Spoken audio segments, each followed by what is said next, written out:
ညင်ဦးရန်အခြေဖြစ်တော်လဲထပြေကုန်းရွာလေးတရွာလုံးတိတ်ဆိတ်6ကပ်နေသည်ရွာသူရွာသားများသည်နေဝင်သည်နှင့်အိမ်တကားများကိုကြက်ကြက်ပိတ်ကအပြင်းမထွက်ရဲကြပေအကြောင်းမှာရွာအဝင်ကကြီးမားလာသောတစ်ပုတ်ပင်ကြီးကြောင့်ပင်ဖြစ်သည်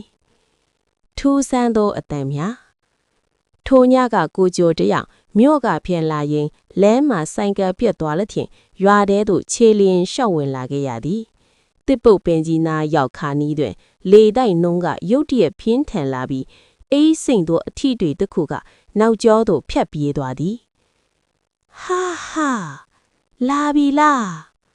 မိန်းကလေးတယောက်၏စူးရှလောင်ပြောင်သောရဲတန်းတစ်ခုတစ်ကိုင်းများကြားမှထွက်ပေါ်လာသည်ကိုကျော်လန့်ဖြတ်သွားပြီးတန်မီးဖြင့်လှမ်းထိုးကြည့်လိုက်တော့လေဘာမှမတွေ့ရသို့သောမြေပြင်ပေါ်ရှိတစ်ပင်ရိပ်ထဲတွင်ချက်တော့မပါတော့အရိပ်မြဲကြီးတစ်ခုကသူ့နောက်သို့တဖြည်းဖြည်းကပ်ပါလာသည်ကိုသူသတိမထားမိခဲ့ပြီလိုက်မလာနဲ့ကိုကျော်အိမ်အရောက်အမြန်ပြေးခဲ့သည်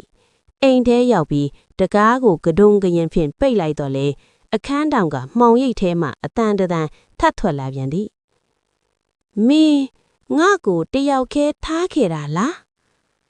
ကိုကျော်ကြောက်လန့်တကြားလှည့်ကြည့်လိုက်တော့အခါစပင်ဖားလျားနဲ့မြက်တွင်းဟောက်ပက်ဖြစ်နေသောအမျိုးသမီးတဦးက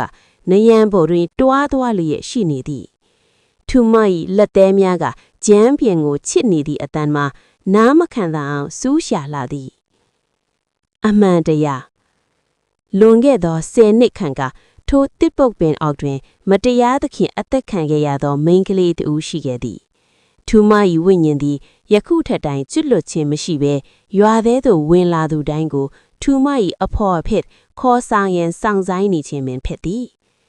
နောက်တနေ့မနက်တွင်မူကိုကျော်၏အိမ်ရှိတွင်ဆိုင်ကယ်တော်လေးတစ်ခုသာကျန်ရစ်ခဲ့ပြီးကိုကျော်ကိုမှုမြည်သူမျှထပ်မတွေ့ရတော့ပေ